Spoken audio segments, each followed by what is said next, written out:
Pagdating sa mga scooter, kilalang kilala dito sa Pilipinas ang Yamaha Inmax, Honda PCX, Yamaha Aerox, at ang Honda IDV. Sa madaling salita, Yamaha at Honda lang ang nangungunang brand dito sa Pilipinas pagdating sa mga scooter. Kaya naman sa video na ito ibabahagi natin ang 5 sa 10 150cc na scooter o automatic na motorsiklong galing sa ibang brand na di hamak na mas mura ang presyo, maganda ang forma, at kayang-kaya na sumabay sa mga kilalang brand.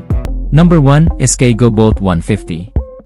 Sa unang tingin akalain mong isa itong maxi scooter na 400cc, dahil kuhang-kuha nito ang porma ng Yamaha X-Max. Napakamoderno at elegante ang porma nitong scooter na ito, mayroon itong mataas na windshield. Naka-LED lahat ng kanyang mga ilaw, at siguradong mapapalingon ang kahit na sino dahil napakaganda ng kanyang porma. Pagdating sa makina nito, ito ay 149.3cc, liquid-cooled, 2 valves, single cylinder, 4-stroke, single overhead cam, fuel-injected, at ang kanyang compression ratio ay 10.6:1. At ang maximum power nito ay 12 horsepower at 8,500 RPM with a maximum torque of 11.8 Nm at 5,500 RPM. At ang maganda sa motorsiklong ito ay malaki ang kanyang fuel capacity. Pang maxi scooter din talaga dahil 13 liters. Matipid din ito sa gasolina dahil ito ay fuel injected at naka 2 valves lang naman at mababa lang ang kanyang displacement. Kumukonsumo lang ito ng 40 km per liter, kaya naman sa isang full tank nito malayong malayo na talaga ang mararating mo. Pagdating naman sa kanyang mga preno, sa harapan ay naka-disc brake, sa likuran ay naka-disc brake din. Ang kanyang mga gulong ay malalapad. Ang sukat ng kanyang gulong sa harapan ay 110/70/13, sa likod naman ay 130/70/13 at naka-tubeless na ang mga ito.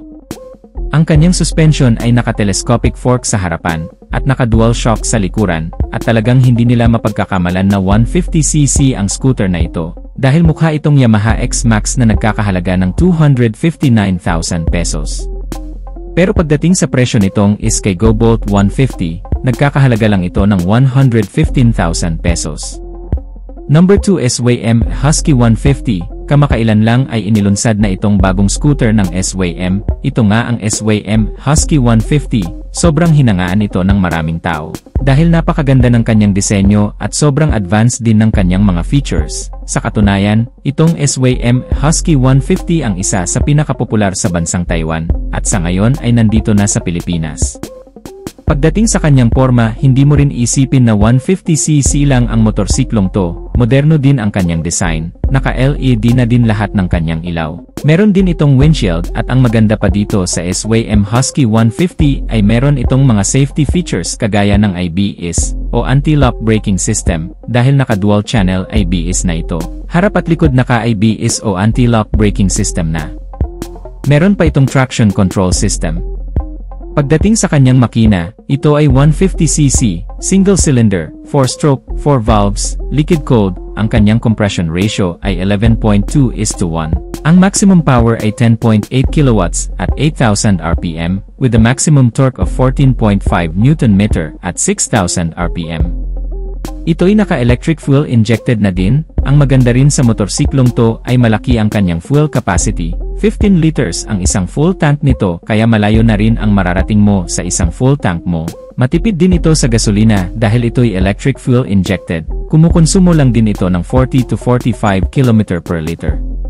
Napakalapad ng kanyang mga gulong. Ang sukat ng kanyang gulong sa harapan ay 120/70/13, sa likod naman ay 130/70/13, naka-tubeless na rin ang mga ito.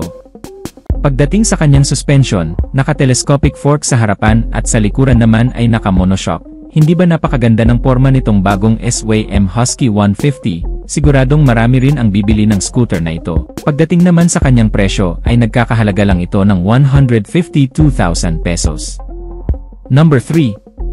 IFKM Slick 150. Napakaganda din ng porma nitong Slick 150. Naka-LED na rin lahat ng kanyang mga ilaw. Meron din itong windshield dito sa harapan at ang maganda sa kanya ay naka-flat footboard na ito kaya meron kang paglalagyan ng mga gamit mo dito sa harapan. At pagdating naman sa makina nito, ito ay 150cc, 4-stroke, 4 valves, liquid-cooled, single cylinder, single overhead cam.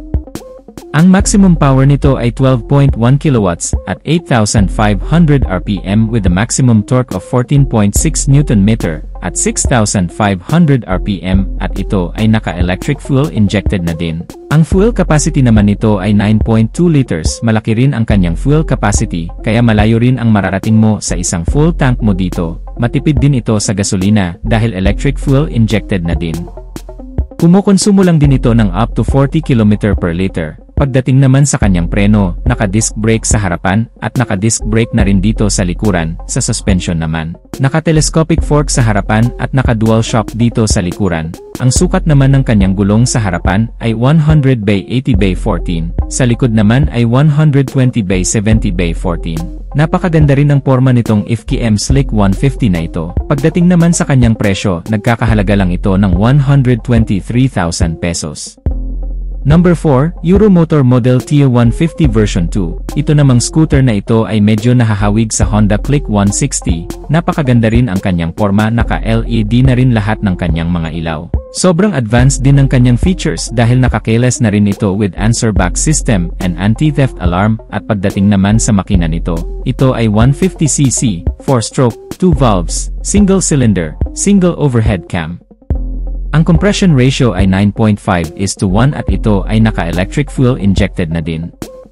Ang maximum power ay 8.6 kilowatts at 8,000 RPM with a maximum torque of 11.5 Nm at 6,500 RPM.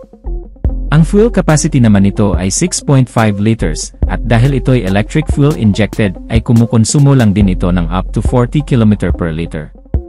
Pagdating naman sa kanyang preno, sa harapan ay naka-disc brake, sa likuran naman ay naka-drum brake, at ang sukat ng kanyang gulong dito sa harapan ay 90 by 80 by 14.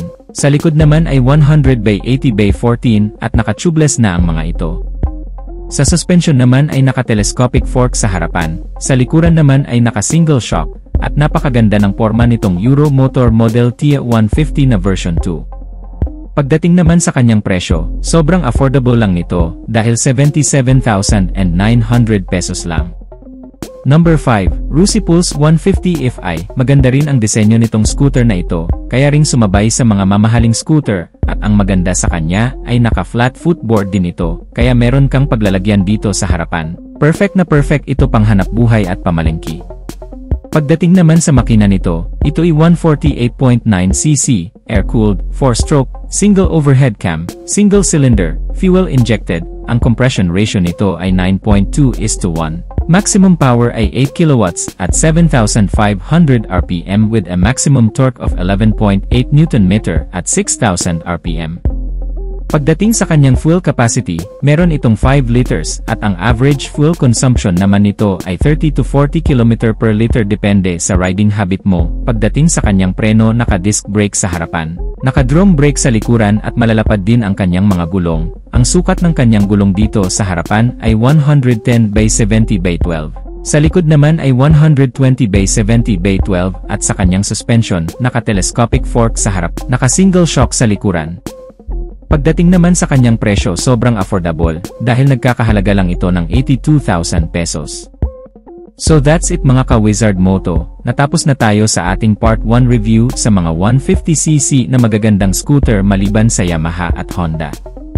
Sobrang dami palang mga 150cc ang available dito sa Pilipinas at nakalima pa lang tayo. Napakaganda ng forma, napaka-advanced din ng mga features, pero pagdating sa presyo, mas affordable o mas abot kaya. Pagdating naman sa durability ay matitibay din naman ang mga motorsiklong to, hindi rin naman ito basta-basta masisira as long as nasa tamang pag-aalaga. Kung ikaw ang tatanungin, ano ang pinaka nagustuhan mo sa 5 motorsiklo na napag-usapan natin sa video na ito, paki-comment mo na lang sa baba, at kung nagustuhan mo naman ang videong to, just hit like. At kung bago ka pa lang sa aking YouTube channel ay huwag kalimutang mag-subscribe. Hit mo na rin ang notification bell icon para sa mga susunod kong video ay updated ka palagi. Huwag din kalimutang mag-follow sa ating Facebook page. So hanggang dito na lang muna tayo mga ka-Wizard Moto. Maraming salamat sa walang sawang pagsuporta. Ride safe as always and God bless.